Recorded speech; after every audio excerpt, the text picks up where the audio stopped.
Good morning, students and staff. Today is Monday, April 1st, April Fools, 2019.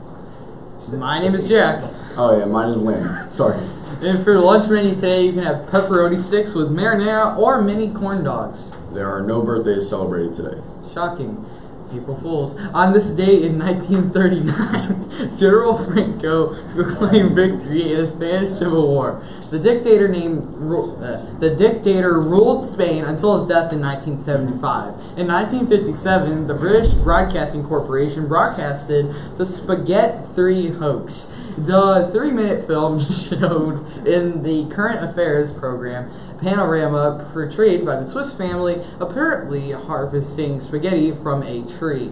A number of viewers later contacted the BBC to inquire where to find on how to grow such a plant. The hoax is regarded as one of the best April Fool's jokes ever pulled. It made no sense. The weather today, it will be sunny and with a few clouds today, and the temperature will be much warmer than yesterday. We will reach a high of 41 degrees, and temperatures in the 50s are forecasted for the rest of the week. G-Man Pride. Challenge yourself to be respectful, responsible, positive, and engaged today. No April Fool's joke there. For dismissal, please be cautious when leaving for the day. Wait on the sidewalk for your bus, do not play around or on the railings near the steps, and also walk carefully in the parking lot if you are a car rider. Beta Club. Beta Club members, there will be a mandatory meeting at lunch tomorrow. Please pass the word to any members in study hall who do not hear this announcement. For the yearbook staff, keep working on your pages. If you need assistance, see Mrs. Gilmer.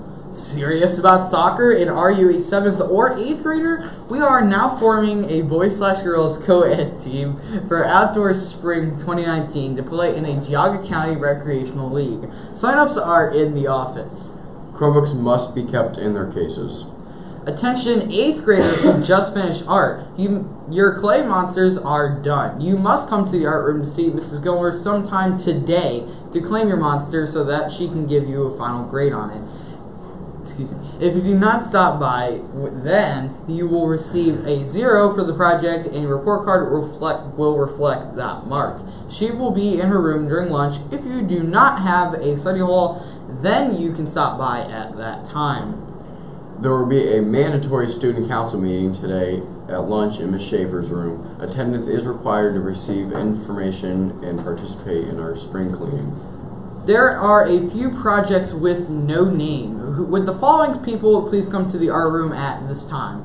Angel Justum, Nikki Zarelli, Michaela Swagonski, Bryce Prenti, Layla Strock, and Ellie Shea. Attention 7th graders, course selection sheets are now past due. Please turn them in as soon as possible. We are still accepting book orders for the book The Wood by Chelsea Babolski. Please turn in your order form and money to the office. If you would like to compete in the writing contest, submissions must be in by last Friday. Ms. Babolski will be in here on April 26th. For testing, it's that time of year. State testing will begin on Wednesday.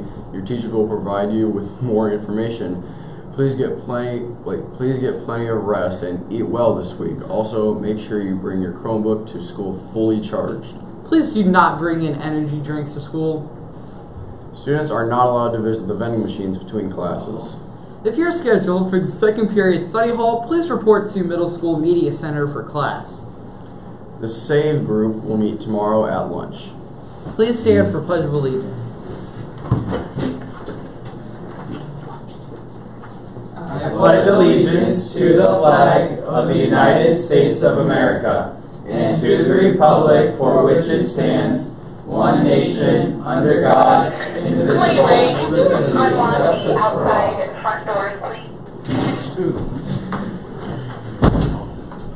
Today, the GMS team will celebrate the Cleveland Indians home opener by performing Casey at the Bat by Ernest Thayer. Just a moment. Here we go. Start. Okay. 1. It looked extremely rocky for the Mudville 9 that day. The score was 2-4 with but one inning left to play. So, When Coney died at second and Burroughs did the same, a pallor wreathed the features of the patrons of the game. A straggling few got up to go, leaving there the rest, with hope that springs eternal from within the human breast. For they thought, if only Casey could get a whack at the bat. They've put up even money now, with Casey at the bat. But Flynn preceded Casey, And likewise so did Blake. And the former was a pudding. and the latter was a fake. So on that stricken multitude a death-like silence sat. For there seemed but little chance of Casey's getting to the bat. But Flynn let fly a single to the wonderment of all. And the much despised Blakey tore the cover off the wall. So, when the dust had settled, And they saw what had occurred. There was a Blakey safe at second. And Flynn a hugging third. Then from the glad multitude went up a joyous yell. It rumbled in the mountain tops, it rattled in the dell. it struck upon the hillside and rebounded on the flat. For Casey, Mighty Casey. Was advancing to the bat. there was ease in Casey's manner as he stepped into his place. There was pride in Casey's bearing and a smile on Casey's face. And when responding to the cheers, he lightly doffed his hat. No stranger in the crowd could doubt 'twas Casey at the bat. 10,000 eyes were on him as he rubbed his hands with dirt. 5,000 tongues applaud as he wiped them on his shirt. And when the writhing pitcher ground the ball into his hip, defiance glanced from Casey's eye, a sneer curled Casey's lip. And now the leather-covered sphere came hurtling through the air. And Casey stood a-watching it. And haughty grandeur there. Close by the sturdy batsman, the ball unheeded sped. That ain't my style, Said Casey. Strike one! The umpire said, From the benches black with people, there went up a muffled roar. like the beating of the storm waves on a stern and distant shore. Kill him! Kill the umpire! Someone shouted from the stand. And it's likely they had killed him. Had not Casey raised his hand. With a smile of noble charity, great Casey's visage shone. He stilled the rising tumult. He bade the game go on. He signaled to the picture. And once more the spheroid flew. But Casey still ignored it. And the umpire said, Strike two! Fraud! Cried the maddened thousands. and the echo answered, Fraud! But one scornful look from Casey in the audience was odd. They saw his face grow stern and cold. They saw his muscles strain.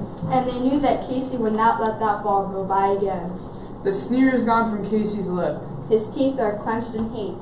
He pounds with cruel vengeance his bat upon the plate. And now the pitcher holds the ball. And now he lets it go. And now the air is shattered by the force of Casey's blow. Oh, somewhere in this favored land, the sun is shining bright. The band is playing somewhere, and somewhere hearts are light. And somewhere men are laughing. And somewhere children shout. But There is no joy. In Ludlow Mighty Casey has struck out. Hey, that's pretty good. Continuous improvement is better than delayed perfection, said Mark Twain. We are signing off at JAGMS. I'm Jack. And I'm Landon. Have a great day.